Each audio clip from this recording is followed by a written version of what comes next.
بصراحة أنا كتير مبسوطة معكم بالمناظر لأني حسيت حالي ببيتي وحسيت بالأمان والحنان وكأني بحضني. بس بصراحة يعني بعد اللي صار، إذا أنتِ أخذتي قرار لازم تكوني قد القرار اللي بتاخديه. يعني إذا قلتي لحسن ما عاد بدك معناتها كل شيء انتهى وما عاد لازم تفكري باللي صار أبدا. بس الحياة حلوة، مشان هيك لا تحطي حواجز بوجه إحساسك، وإذا عندك قناعة إنه إحساسك هون ففيك تضلي.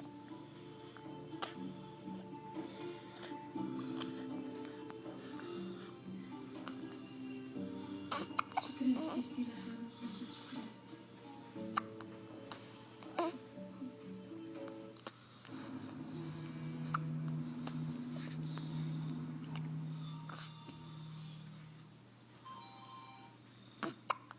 أهلين صفا.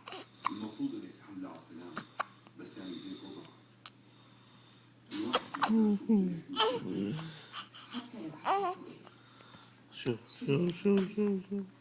خلص اللي راح ما بيرجع. مظبوط. بس حبيت تعرفي انه انا عشاكي بحزني وحاسس كأني بعرف ما في.